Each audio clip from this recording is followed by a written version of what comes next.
Oke, sekarang kita masuk minggu ke berapa?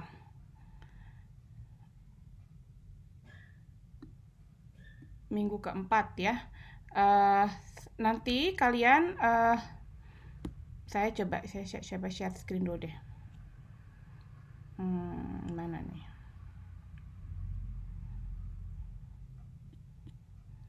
Oke, nanti kalian, karena saya harus berangkat ke kampus nih, ke kantor rektorat karena ada rapat, rapat luring. Jadi dan kebetulan ada dari universitas lain ingin studi banding gitu ya ke ITB. Jadi saya ikut mewakili di situ. Jadi hari ini kita akan kuliah 1 jam. Akan ada beberapa video testing material yang bisa kita sama-sama lihat biar kalian lebih terbayang tentang apa sih tadi sifat-sifat kekuatan dan sebagainya. Kemudian kemudian nanti sisa 1 jamnya agar sesuai ya, silahkan lihat di modul 4 di sini.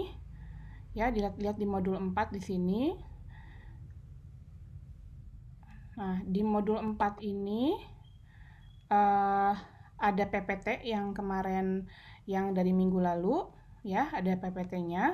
Kemudian ada tugas ya, kalau kalian mau yang belum selesai silahkan di kumpulnya tanggal 16 ya. Harusnya saya edit aja ya. Kalian mau tanggal berapa dikumpulinnya? Seminggu lagi? Ntar saya edit dulu ya biar kita bisa biar masih cukup. Oh ini edit tanggal 19 ya, bukan tanggal 16 ya. Oke. Masih cukup atau masih mau tambahan waktu?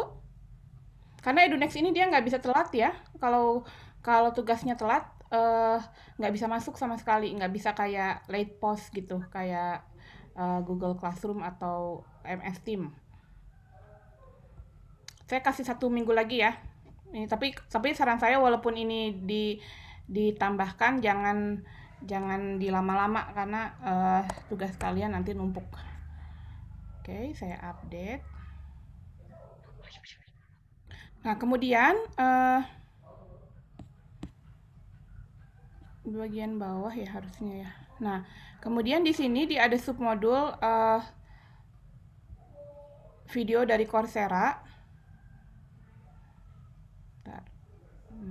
Nah, di video dari Coursera itu kita coba view mode. Nah, ini ada cukup banyak video-video yang bisa kalian lihat. Kalau saya minta sih mendingan kalian bacanya nontonnya berurut ya. Nontonnya berurut dari mulai linear defect dari yang 2 minggu lalu sampai ada tentang stress dan strain, kemudian perbedaan stress sama stiffness, strength sama stiffness, ada big four dan ductility dan summary-nya. Oke, kira-kira itu ya. Ada pertanyaan dulu? Ini nggak ada yang ini nggak ada tugasnya, tapi nggak ada, maksudnya nggak harus dikumpulkan atau apa, tapi tolong ditonton dan dipahami ya, karena hari ini saya cuma bisa sampai jam 9. Oke, sebelum lanjut ada tanggapan komentar? Belum ada? Kalau nggak ada karena minggu lalu kita sudah tahu tentang apa itu kekuatan, apa itu kekerasan gitu ya. Nah sekarang kita akan tonton dulu video-video tentang testingnya. Gimana sih cara mengetesnya biar kita tahu data yang didapat apa, kemudian hasilnya apa. Sehingga nanti kalian kalau ketika sudah kerja di lapangan ditanya tentang tensile strength, tentang tensile test, atau tentang cara mengukur kekerasan, nah kalian bisa jawab ya. Atau ketika saat di ini ya. Oke. Saya akan lihat dulu yang sekarang kita sama-sama lihat dulu testing tentang tensile test. Ini ya. Kita lihat sama-sama. Ya. Oke, silakan disimak. The tensile test. First test, material with yield point phenomenon. In the first tensile test, a plain carbon steel with yield point phenomenon is to be tested. This is the test piece.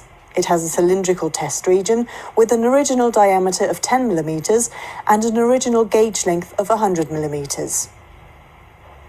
Within this test region, distance marks have been drawn at regular intervals. They help to visualize and measure the plastic behavior of the specimen. Using a hand control, the tester moves the upper crosshead into its correct starting position. Now he can place the threaded ends of the test piece in the lower and upper grips of the testing machine.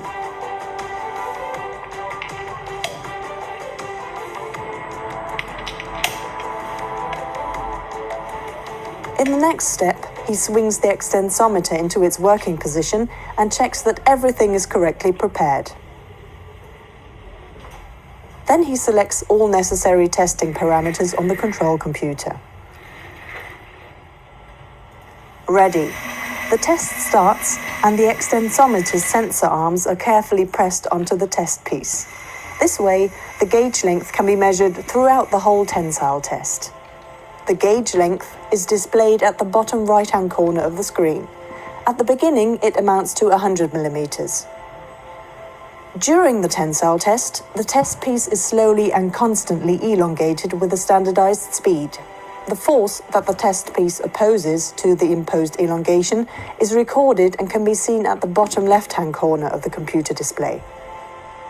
The material behavior can best be observed in a force elongation diagram. The force F is being plotted upwards on the vertical axis, the elongation delta L towards the right on the horizontal axis. At first, the force rises rapidly. Force and elongation are proportional and form a steep, straight line in the diagram. In this area, the material behaves elastically. If the test piece were to be unloaded from this area, it would spring back completely to its original length. In materials with yield point phenomenon, the end of the elastic area can be seen clearly. The plastic deformation starts abruptly and is accompanied by a sudden drop of force. If the test piece were to be unloaded now, it would not spring back to the original length, but instead show a permanent elongation. In the next stage of the tensile test, an almost constant force level with slight fluctuations occurs. This phenomenon is called the Luders effect. After a certain strain, known as the Luders strain, the force increases again. The material opposes an increasing force against the imposed elongation. Its strain hardens. Up to the point of maximum force, the test piece is strained uniformly along its length. This means that the test piece gets longer and thinner, but keeps a cylindrical shape.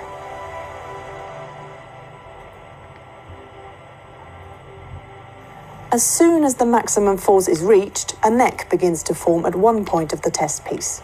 All further plastic deformation now only takes place at the neck, and eventually the test piece fractures there.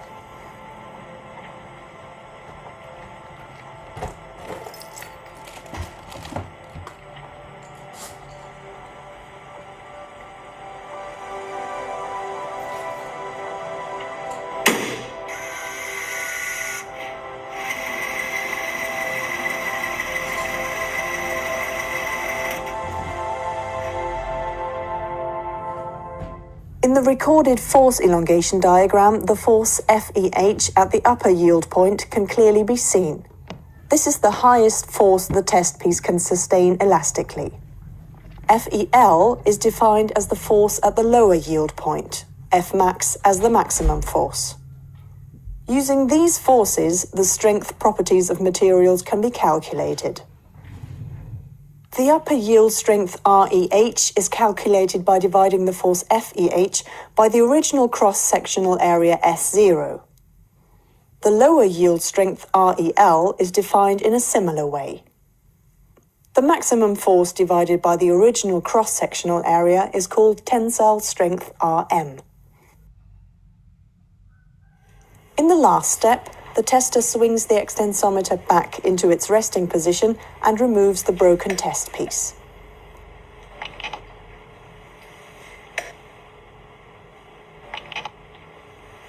On the work table, he puts the fragments back together again. With the help of the distance marks, the percentage elongation after fracture can be determined. This is the permanent strain after fracture and amounts to about 30% in this example. Please note that the percentage elongation after fracture depends on the length to diameter ratio. By measuring the smallest diameter at the point of fracture, the percentage reduction of area can be calculated. It describes the reduction of cross-sectional area at the point of fracture in relation to the original cross-sectional area. In the second tensile test, a material without yield point phenomenon is to be tested. In this case, it is a precipitation-strengthened aluminium alloy. The test piece has exactly the same shape and dimensions as the specimen in the first test. It is cylindrical, with an original diameter of 10 mm and an original gauge length of 100 mm. After fitting the test piece into the testing machine and panning the extensometer into its working position, the test can start.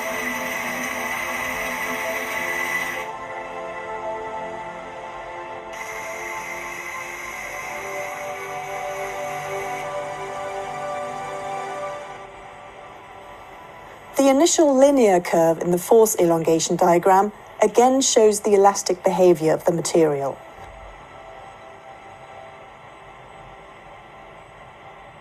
But this time, the end of the elastic area is not revealed by a sudden drop of force or any distinct change.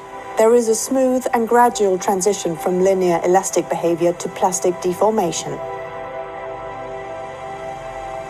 In the further course of the tensile test, the force increases and the test piece again is strained uniformly along its length. At the point of maximum force, a neck develops, and all subsequent plastic deformation is confined to this neck until fracture finally occurs there.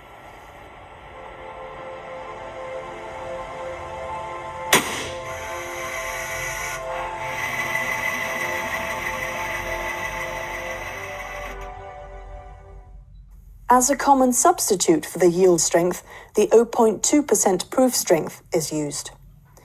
It is the stress that causes 0.2% of plastic deformation in the material. And this is the way to calculate it. First of all, the elongation that corresponds to 0.2% of strain has to be computed. For an initial gauge length of 100 mm, the result is 0.2 mm. In the force elongation diagram, a straight line parallel to the elastic line is drawn through the offset point of 0.2 mm of elongation. The force at the intersection point of the offset line with the force elongation diagram is designated as Fp 0.2. This is the force that causes a plastic strain of 0.2%. The 0.2% proof strength, Rp 0.2, is equal to Fp 0.2 divided by the original cross-sectional area S0. Tensile strength, percentage elongation after fracture, and percentage reduction of area are calculated in the same way as in the first test.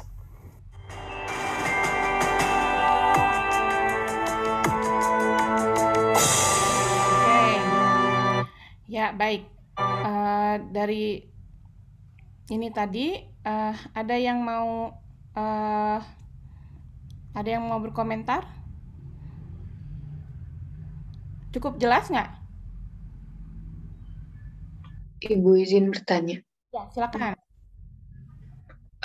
Untuk bahan yang akan dites berarti harus dibentuk seperti itu dulu ya, Bu?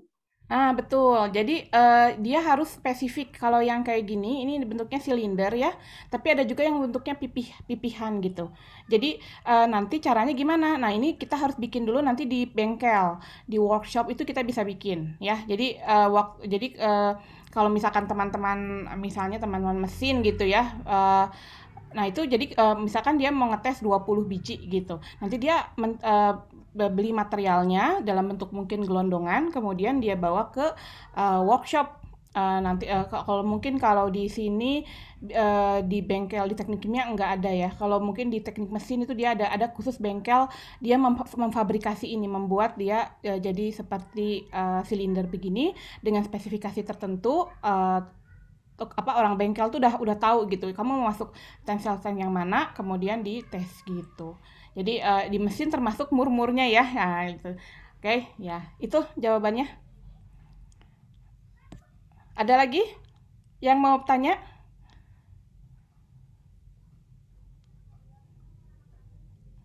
Kelihatan tadi bedanya ya. Jadi tadi yang pertama ada apa tadi, ada yang dia patah sedikit, ada yang aluminium ya, dan jenis patahnya juga bisa terlihat. Oke.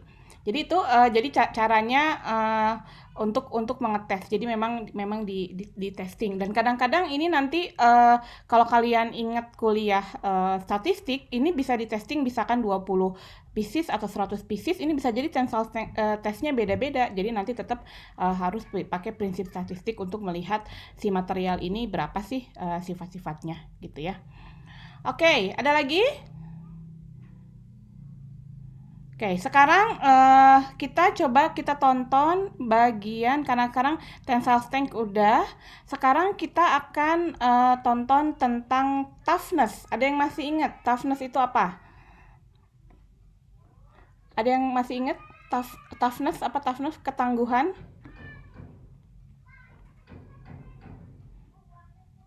Coba dilihat dulu catatannya kalau masih ada catatannya. Susah ya sekarang nyatet kalau lagi online begini ya.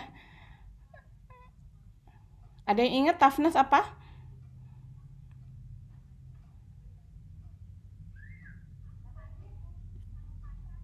Ayo, harus ada yang jawab dulu sebelum kita lanjut ke video berikutnya. Toughness atau ketangguhan, silahkan. Raffi mau jawab? PPT, Bu. Novin? Ya, kalau di PPT gimana katanya ketangguhan? Ukuran kemampuan bahan untuk menyerap energi hingga patah. Nah, oke. Ukuran menyerap energi hingga patah, betul ya. Kalau di diagram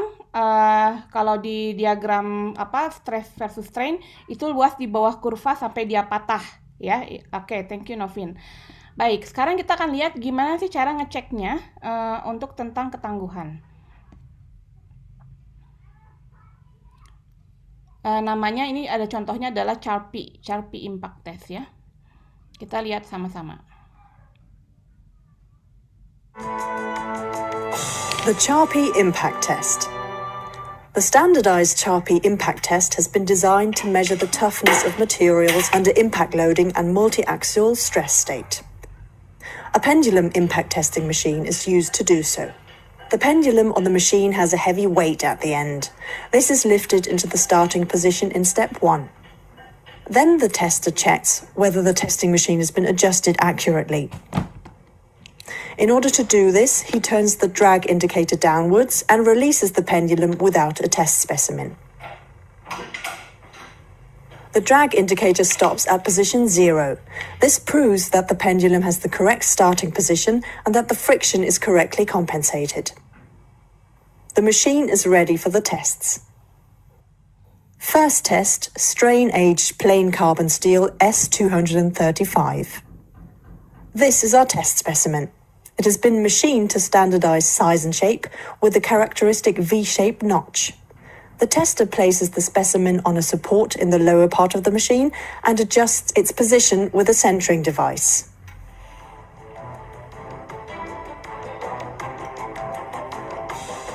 Next, he turns the drag indicator downwards again and checks that everything is prepared correctly.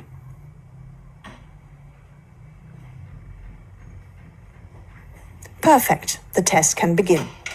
The pendulum is released, it swings downwards and hits the specimen with its rounded hammer peen. The specimen absorbs part of the pendulum's energy, so the pendulum doesn't reach the full height on the other side. The amount of energy that has been absorbed by the specimen can now be read off at the position of the drag indicator. It only amounts to 13 joules in this test. Here is the main principle of the measurement. In its starting position, the pendulum only has potential energy. It is given by mass of the hammer m times gravitational acceleration g times starting height capital H. After the pendulum has been released, the hammer moves downwards, hits the specimen, and then only swings to height small h. Exactly at the first reversal point, the pendulum again only has potential energy, which is m times g times small h. The energy that has been absorbed by the specimen is called notch impact energy, kV. It corresponds to the difference between the two potential energies. The first specimen only shows very little plastic deformation. A mostly flat, slightly glittering fracture surface has been formed. This is another important indication that this kind of steel is only able to absorb small amounts of notch impact energy. It shows mainly brittle behavior due to the strain aging effect. Second test. The second specimen has been made from normalized steel S235. It is also placed on the support and centered.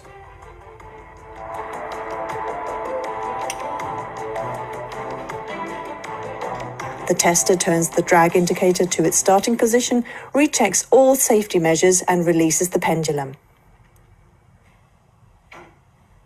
This time the impact sounds much deeper and richer. An impressive energy of 182 joules has been absorbed by the specimen. Here the specimen did not break into two pieces. Instead it was pushed through the counter bearings under heavy plastic deformation.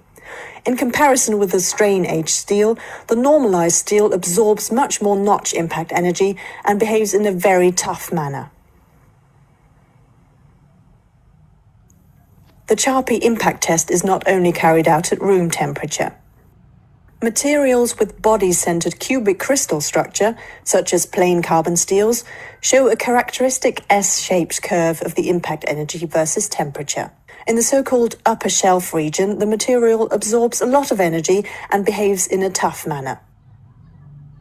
At low temperatures, in the lower shelf region, only a small amount of impact energy is absorbed and brittle fractures occur. Metallic materials with a face-centered cubic crystal structure, on the other hand, do not experience a ductile to brittle transition. These materials retain their ductile behavior towards low temperatures and are therefore well suited for low temperature applications.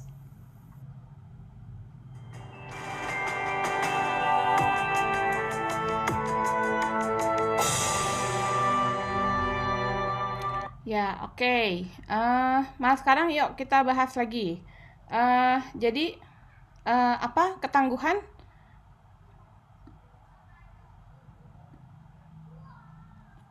Apa tadi ketangguhan? Ada yang mau ini lagi menyimpulkan ukuran? Tadi itu ini ya Bu, ke ukuran ya, energi yang diserap sebelum dia sampai patah ya Bu.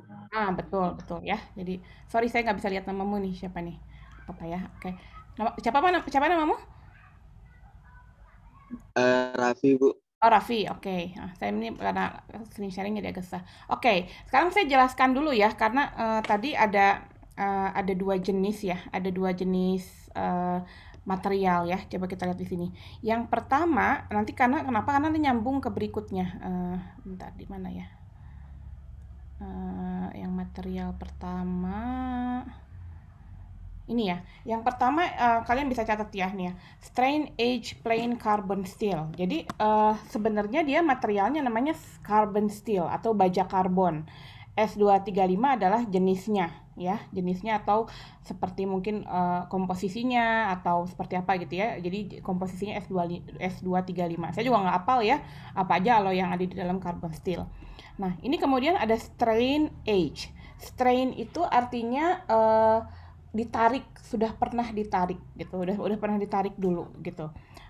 Nanti kita akan lihat di bab berikutnya ada namanya kita akan masuk ke bab mekanisme penguatan logam.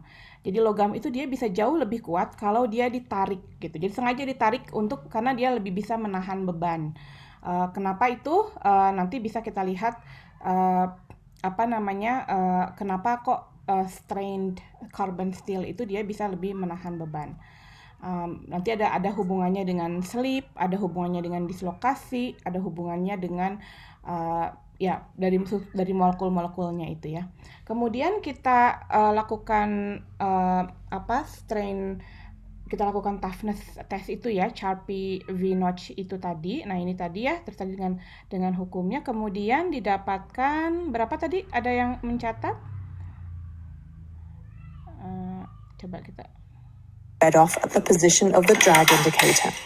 It only Nah, jadi dia cuman hanya 11 ya. Saya catat di sini berapa 11 atau 13? 13. Hanya 13 joule gitu. Artinya dia bentuknya adalah brittle atau cukup rendah gitu ya. 13 joule itu rendah dan dia bentuknya ada brittle atau getas. Jadi seperti kalau kita lihat ukurannya dia kayak apa tadi gambarnya kayak ini ya, kayak kapur ya, kayak kita matahin kapur atau matahin brem. Ada yang tahu apa makanan brem kalau kita potong ya, dia tuh kayak rapuh gitu. Kenapa rapuh? Artinya dia nggak punya waktu yang cukup untuk dia ngebengkokin dulu gitu, karena dia nggak bisa, kalau dia bengkoknya bisa lebih banyak itu karena dia bisa mengalami plastik deformasi yang banyak. Nah tapi kalau si strain age paint carbon steel ini dia nggak punya waktunya gitu ya, nggak cukup gitu. Jadi kemudian dia bilang brittle and glittery, dia bilang gitu ya. Kenapa dia glittery? Kenapa ada glitternya? Sebenarnya ini dia bengkoknya nanti mengikuti dari batas-batas butirnya. Nah jadi mengikuti kalau batas butirnya misalnya kayak apa ya, kayak kalian misalnya kalian tahu makanan apa ya yang rice cake gitu, atau kayak apa sih kalau di orang Sunda bilangnya ting-ting atau apa gitu ya. Kalau kita potong dia bagi dua, dia akan mengikuti butir-butirnya gitu. Ada butir-butir yang kepotong masuk ke tangan kanan, ada yang ke tangan kiri. Nah dia juga sama, dia bentuknya glittery karena nanti dia patahnya akan nanti terjadi di antara butir-butir si grain boundary-nya itu. Makanya dia patahnya nggak lurus-lurus amat ya, tapi dia mengikuti ada teksturnya di sini, mengikuti dari grain boundary-nya gitu ya. Nah, kemudian selanjutnya yang kedua adalah ini ya. Yang kedua ini saya juga catat, normalized steel. Nah, normalized steel 235 itu adalah steelnya sama kayak yang tadi, tapi kemudian kita lakukan perlakuan treatment atau heat treatment. Nanti kita akan belajar ini di mungkin sekitar 2-3 minggu lagi ya, sebelum sebelum UTS. Ini masuk bagian UTS. Jadi si yang age steel tadi itu kita bisa improve, kita bisa tingkatkan sifatnya. Misalnya saya punya gelondongan age steel tadi gitu, terus tapi saya mau pakai untuk yang untuk lebih bisa menyerap energi. Nah bagusnya di logam ini untuk bahan logam ini, material logam ini, dia bisa kita engineer, bisa kita rekayasa lagi sifatnya, bisa ubah lagi ke awal. Nah ini namanya normalize. Apa itu normalize? Normalize steel itu adalah proses steel untuk pemanasan ya, dipanaskan di temperatur di bawah titik di sekitar temperatur 700-an ya. Nanti kenapa 700-an? Nanti ada hubungannya dengan diagram fasa di bab berikutnya. Dia dilihat di situ. Nah di 700 derajat itu dia steelnya masih dalam bentuk padat, tapi dia temperaturnya udah lebih tinggi gitu. Kalian tahu kalau misalnya dia temperatur tinggi, kinetika difusinya itu juga naik gitu, sesuai dengan Arrhenius equation ya. Kalau di temperatur biasa, room temperatur sama temperatur tinggi 700 derajat, dia akan si atomnya itu akan dia bisa gerak lebih cepat dan dia akan ternormalisasi gitu ya. Sama kayak kalian misalnya saya suka ngasih contoh, misalkan kalian cepat masuk ke kelas dengan urutan ulang tahun, misalkan ada 200 orang masuk ke kelas gitu ya. Kalau hanya 1 menit terus berhenti, itu bisa jadi kan nggak setimbang ya, nggak, yang mungkin yang satu saya juga nggak tahu yang di pojok sama yang di dekat pintu itu udah ngurut belum. Nah tapi kalau saya kasih waktu, terus saya kasih aplikasi chatroom gitu ya, atau misalnya kasih tahu untuk tahu masing-masing berapa tanggal lahirnya gitu ya, saya kasih waktu 10 menit gitu, dan dikasih fasilitas untuk nanya satu sama lain, kamu tanggal lahirnya berapa, terus saya tunggu, mungkin dalam 10 menit itu dengan masing-masing bawa aplikasi ya, dengan fasilitas, mereka bisa, kalian bisa berbaris rapih sesuai dengan tanggal ulang tahunnya gitu kan ya. Nah, itulah yang terjadi normalized still. Jadi normalized still dia dipanaskan sekitar 700 derajat. Kemudian si butir-butirnya itu dia bisa yang asalnya ketarik-ketarik, itu dia bisa kembali bisa menuju kesetimbangan gitu.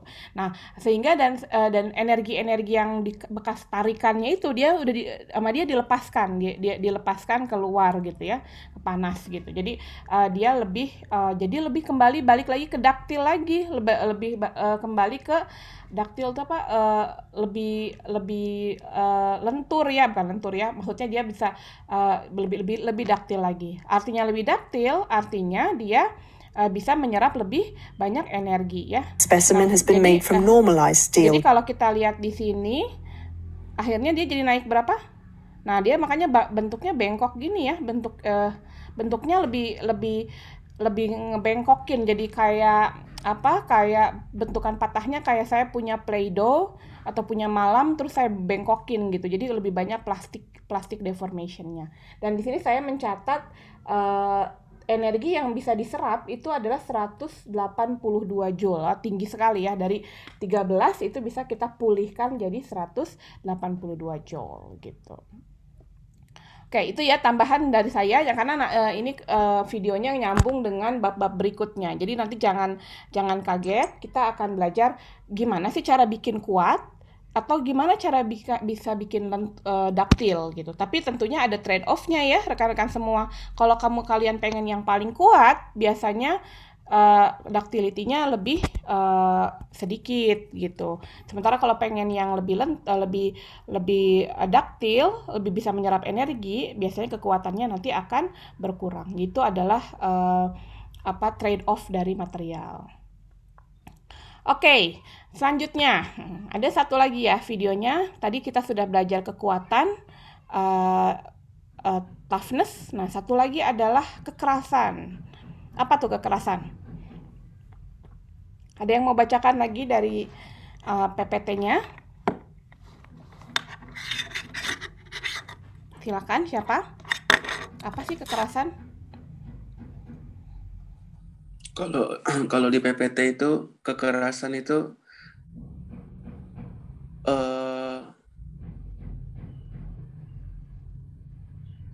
ukuran ketahanan bahan terhadap deformasi plastik ya, Bu.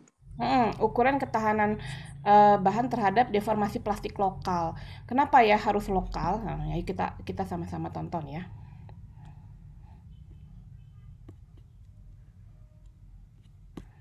Oke, kita lihat. Nih kita kasih sebenarnya hardness test itu kalau kemarin lihat ada banyak ya, ada jenis-jenis tesnya. Nah, ini kita tonton salah satu aja. Kalau yang lain juga mirip-mirip, cuman nanti alat indentasinya beda. Apa itu alat indentasi? Coba kita lihat sama-sama.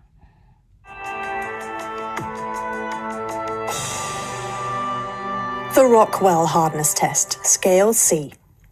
In this video, we will show how the Rockwell Hardness Test works using a gear wheel.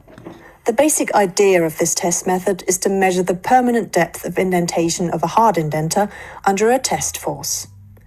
In the process variant Scale C, a rounded cone made of diamond is used as an indenter. In step 1, the diamond cone is pressed onto the test piece surface with a minor force of 10 kilopons. The depth of indentation under this preliminary load is the reference point. In step 2, the test force is increased by 140 kilopons, which is acting as the major force. This means that an overall force of 150 kilopons is now acting on the indenter, and this force is held for a certain time. In step 3, the major force is removed again. While the minor force is still acting, the permanent increase in depth of indentation E is measured. This is how the Rockwell hardness is calculated. Rockwell hardness HRC is equal to 0.2 minus permanent depth of indentation E in millimeters times 500. Let's take a look at how the test is carried out in practice. The tester selects the conical diamond indenter and installs it in the testing machine.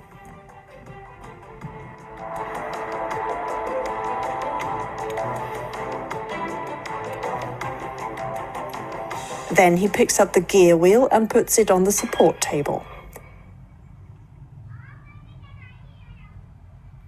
After rotating the microscope lens to its vertical position, he can adjust his test piece. As soon as a focused image can be seen on the screen, the surface of the test piece is in the correct height. The test can start. In modern testing machines, the Rockwell hardness test is fully automated. That's why the Rockwell hardness test is used so often in automated production lines. That's it. The Rockwell hardness of our gear wheel is 55 HRC. This result is displayed on the screen.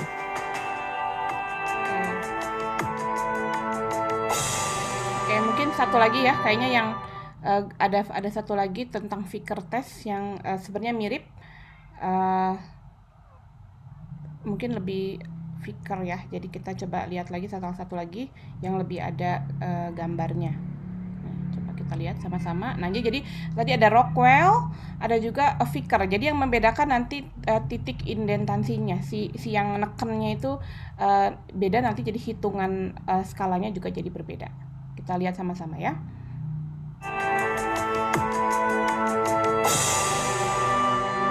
The Vickers hardness test.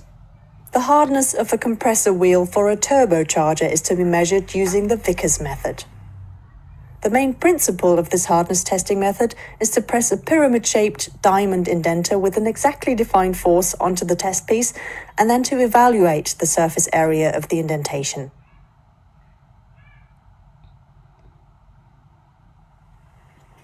First, the tester has to prepare his testing machine. He takes the Vickers indenter with the four-sided pyramid and inserts it into the mounting device of the testing machine.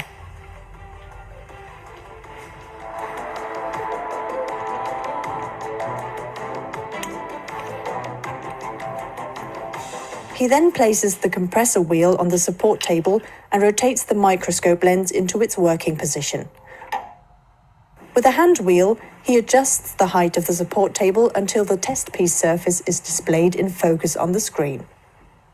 Next, he moves the test piece around on the support table until the right spot for the hardness test is displayed. Now that everything has been prepared, let's begin with the test. After pushing the start button, the diamond pyramid pans down and carefully touches the test piece surface. The test force slowly increases to its specified value. After holding the test force constant for a certain time, the indenter lifts again, pans back, and the microscope lens resumes its former position. This is the magnified indentation on the display screen. With the control knob, the tester now places 4 measuring lines at the corners of the indentation. Doing that, he can easily measure the length of the 2 diagonals.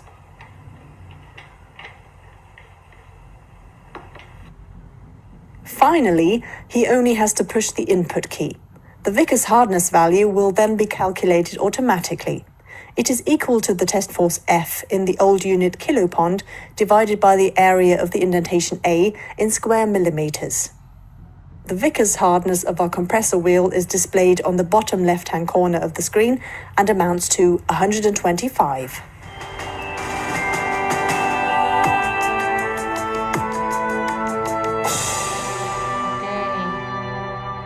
Cukup ya. Oke, baik. Ya, cukup. Oke, jadi itu ya untuk refreshing dari minggu lalu. Sambil saya coba share screen yang PowerPoint. Oke, sambil saya coba saya akan share screen lagi. Ada yang bertanya?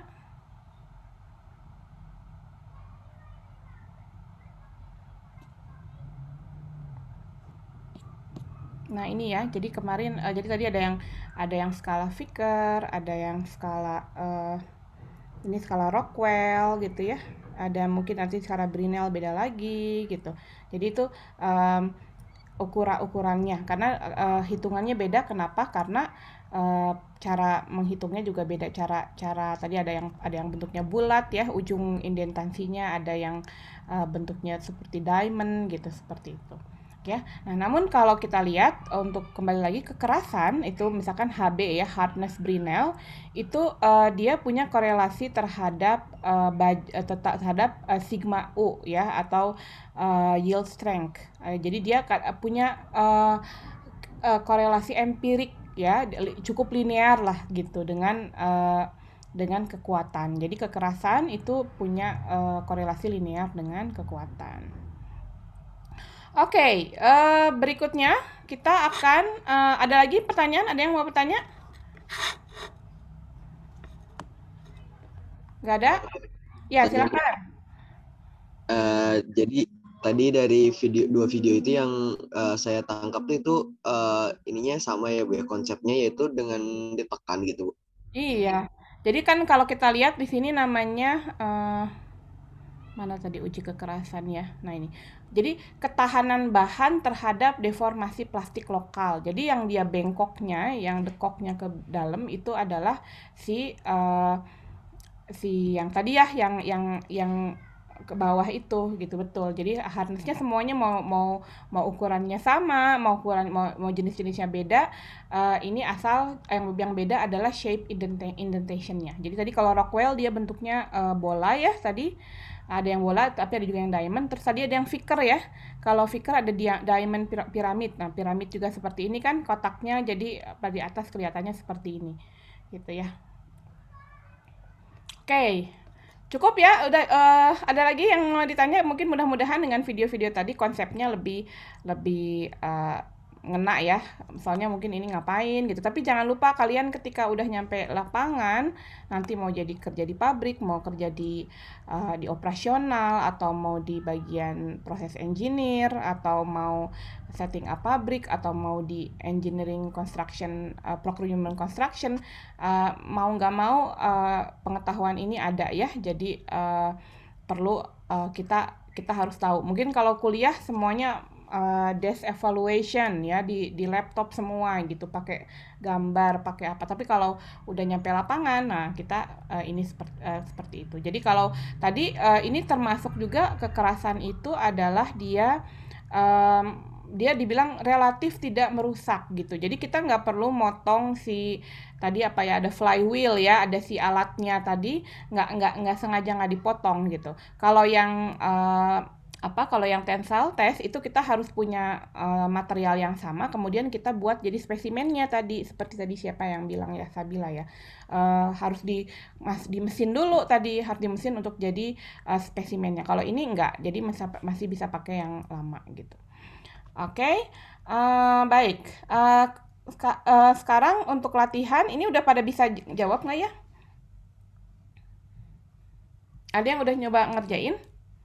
Coba nih, saya sengaja yang maaf nggak di full screen, karena ini Wacomnya suka ngadat kalau lagi full screen si pennya. Sekarang kita yuk sama-sama lihat ini ya, sedikit ya. Oke. Modulus elastisitasnya berapa nih? Kalau ada bisa dapat? Kalau misalnya ini nih. Gambarnya seperti ini. Nah, ini termasuk gambar yang kedua ya, yang kayak aluminium ya. Kalau yang tadi kan ada patahnya ke bawah, kalau ini nggak ada. Nah, modulus elastisitas kemarin kita sudah lihat, Anda tinggal cari deltanya ya. Jadi cari delta Y dibagi delta X di sini gitu. Jadi silakan pakai penggaris. Nanti selalu biasanya kalau mau ujian itu grafik-grafiknya nanti dikasih tahu dulu gitu. Jadi minimal kalian bisa ngeprint, walaupun jadi ada kisi-kisinya ya. Wah, ini bakal pakai grafik ini. Tapi nggak semua grafik kepake. Biasanya saya suka ngasih karena sejak online pandemi ini saya kasih misalkan 3 atau 4 halaman atau 5 halaman berbagai jenis grafik. Nanti kalian pilih sendiri grafik yang dipakai sesuai dengan soal. Nah, kemudian nih hitung beban maksimum yang dapat disanggah silinder spesimen berdiameter 10 mm tanpa mengalami deformasi permanen. Nah, gimana nih ngitungnya?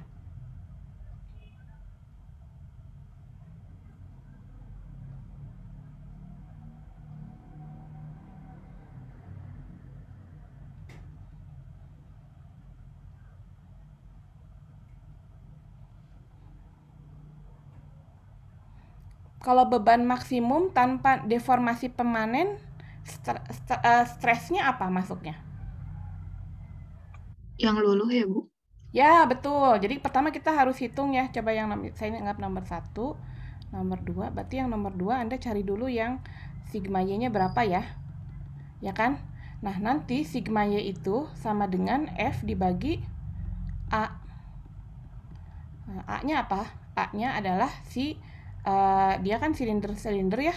Berarti tinggal V D/2 kuadrat gitu.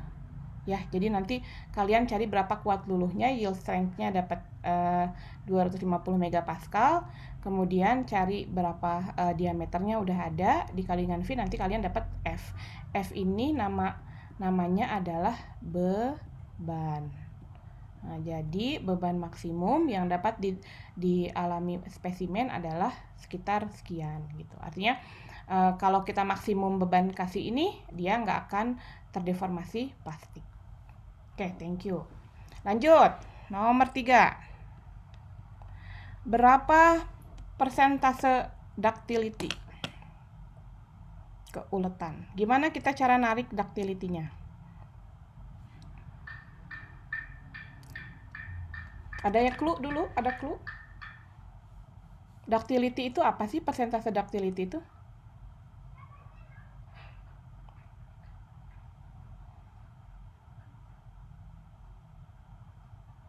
Kita lihat dulu grafik ya. Strain, apa itu strain? Strain itu adalah delta L dibagi dengan L 0 ya. Nah, sementara persentase ductility berarti harus dibuat jadi persentasenya. Nah, apa itu ductility? Tadi lihat definisi, silakan lihat PPT-nya dulu. Apa itu ductility? Silakan. Ada yang mau jawab dulu? Ayo, harus jawab dulu. Ukuran derajat deformasi plastik yang dapat ditanggung bahan, Bu, hingga saat patah. Nah, bahan patah di mana? Kalau di sini? Patah itu ada di itu, Bu, setelah tensile strength. Ini, di sini. Di sini atau di sini? Di ujung apa di tengah paling atas? Di tengah-tengahnya, Bu. Di sini. Kalau ini dia maksimum, dia masih bisa lanjut nih. Nah, di sini patah. Patah tuh di sini ya. Nah, patah di sini. Oke, ya. Nah, terus berarti dari sini. Nah, dari sini kita bacanya kemana? Ke bawah atau kemana? Nah, kalau ini ketika dia lepas, kata patah, sebagian kecil dari plastik deformasi, elastik deformasinya akan balik. Jadi dia akan balik lagi miring ke bawah. Jadi dia artinya karena ini kan diperbesar ya. Ini tuh kayak grafik ini tuh diperbesar jadi ke sini. Nah, jadi sebenarnya miringnya harus miring ke arah sini. Jadi yang saya lakukan, saya kalau pakai penggaris, saya akan coba gambar line mana sini aja ya, insert. Saya akan coba gambar grafik di sini. Saya akan coba bikin kemiringan garis yang paralel mirip banget sama ini nih. Nah, nih dia agak miring ya, tapi nggak kelihatan, tapi lumayan miring tuh dia tuh. Nah, saya gedein deh.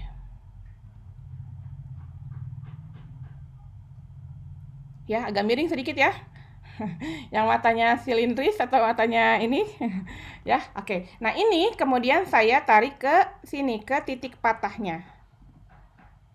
Nah, gini ya. Habis itu kalian baca ini berapa angkanya. Berapa ya angkanya ya? Ya, masih nanti kalian kalau mau bagus, kalian pakai penggaris dari sini ke sini berapa milimeter, kemudian dari sini ke sini berapa milimeter. Coba saya mau bikin pakai penggaris coba ya. Dari sini ke sini itu 1,93 cm. Sementara kalau dari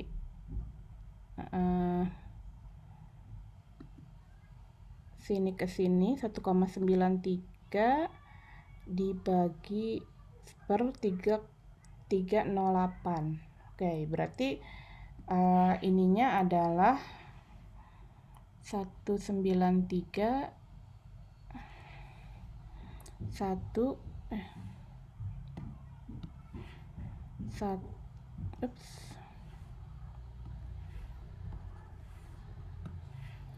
1,93 per 3,08. Berapa? Ada yang bantu saya nggak? Ada yang punya kalkulator? 0,62 Bu. 0,62. Jadi ini karena 0,3, 0,4 berarti ini 0,362. Nah, dibuatin persen, maka dia jadi 3,62%. Gitu ya. Jadi kalian mau pakai salah bukan 3,26%, 36,2%. Kok 3,6% sih? Berarti 36,2%. Jadi kalian mau pakai penggaris boleh. Jadi kalian ukur segini berapa tadi. Mau pakai ini juga PPT atau pakai Word juga bisa ya. Jadi kita bisa ngukur berapa panjang si ininya gitu. Jadi dia adalah kekuatan ductility-nya adalah percent elongation. Ductility ini juga bisa disebut sebagai persentase area reduction. Ya, kalau persentase area reduction kita harus tahu luas permukaan spesimen, luas cross section ya, luas penampang awal sama luas penampang akhir seperti tadi di video yang bagian tensile strength. Ya, kemudian ini modulus resilient. Gimana bikin modulus resilient?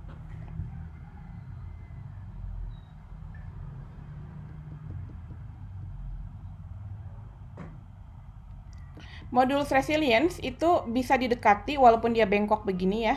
Dia bisa didekati yaitu dengan cari yield strength saat dia patah ya. Saat dia cari yield strength pada saat dia mau.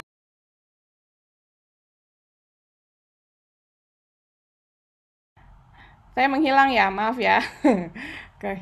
Kelempar. Tadi sampai mana ya? Modulus resilience Bu. Oke, modulus resilience. Oke, nggak terlalu lama ya. Oke, nah yang ini dia kita dekati dengan rumusnya U ya. Kalau di PPT rumusnya apa? U sama dengan setengah dikali sigma Y ya Bu ya. sigma Y dikali saat dia luluh ya. Dikali F.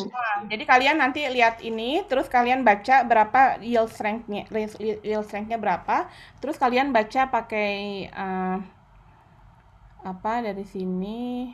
Nah, kita tarik garis ke bawah, tegak lurus, kira-kira berapa? Nah, ini 0,05 ya. Jadi saat luluhnya dia 0,05. Jadi ini sama dengan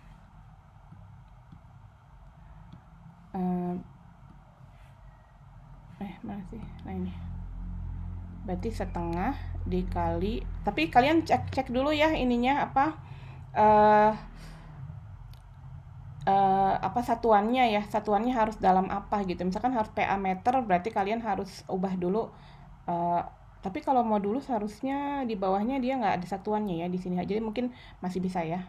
Jadi misalnya berarti 250 mega kali 10 pangkat 6 dikali dengan modulusnya 0,05 ya 0,005 berarti 5 dikali 10 pangkat 3 ya gitu ya dengan berapa. Jadi nanti kalian kalau ngerjain soal apalagi kalau di ujian pertama kalian harus bolak-balik lihat PPT-nya atau lihat bukunya ya, terutama apalagi kalau kalian ngerjain di sini. Nah, dari sekarang kalian bisa lihat strateginya gimana nih cara ngerjainnya, bisa dengan waktu yang cukup cepat gitu, apakah mau ngerjain di kertas atau mau ngerjain satu misalkan di laptop, tapi satu lagi misalkan ada tablet untuk lihat apa gitu ya, enggak silakan yang paling enak buat kalian seperti apa.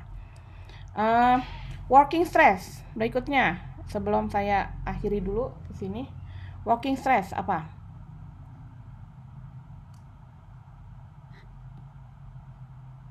Nah, working stress itu adalah berapa yang bisa dilihat. Ini sebenarnya bisa lihat lagi ke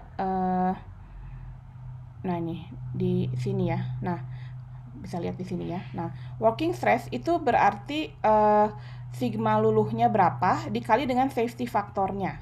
Ya, jadi kalau kita lihat di sini working stress itu kan dia sigma luluhnya dia 250. Ya, berarti saya tulis lagi di sini ya, sigma Y dibagi dengan safety factor. Safety factor itu ada yang 2, ada yang misalkan 1,5. Nah, itu jadi itu jadi lebih rendah lagi gitu. Kemudian hardness, gimana cara hardness? Bisa dapat hardness nggak dari gambar ini? Kekerasan? Bisa langsung kita dapat nggak dari gambar ini?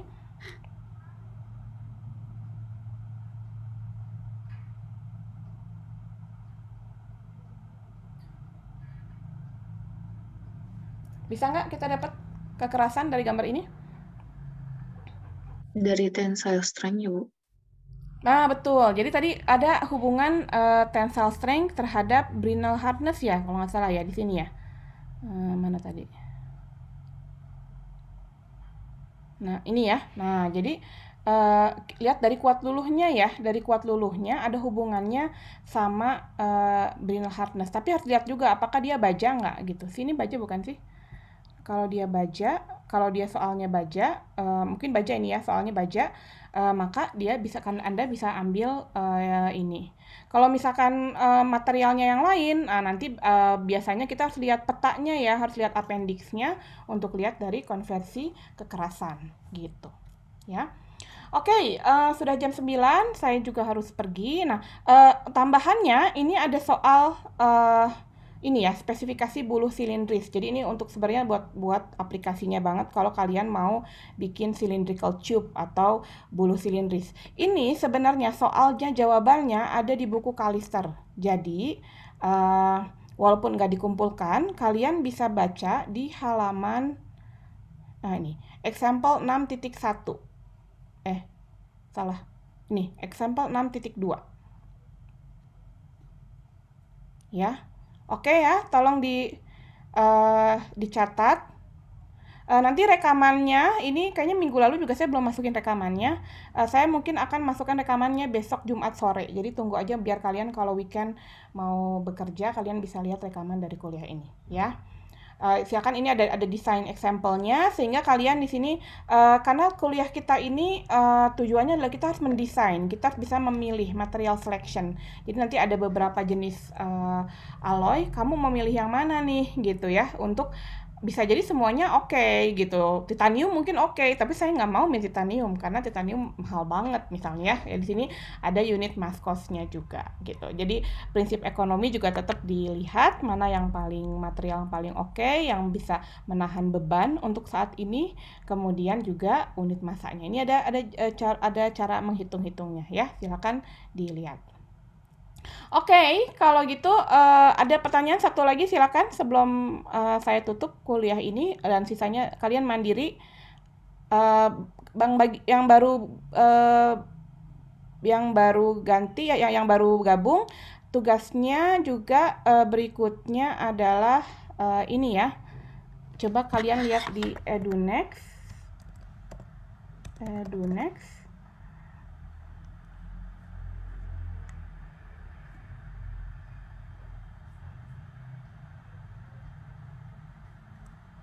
Ya, kalian kembali lagi lihat di EduNext, kemudian lihat di bahan konstruksi, kemudian lihat di perilaku mekanik logam yang bagian videonya. Ini ada video-video yang beda dari tadi. Yang tadi itu videonya tentang testing, ya. Sementara ini adalah video-video dari Coursera dari Profesor Shackelford itu. Silahkan ditonton, silahkan dilihat atau mungkin mau latihannya mau dilihat juga silahkan. Oke, mungkin itu saja untuk saat ini. Kita berjumpa lagi minggu depan.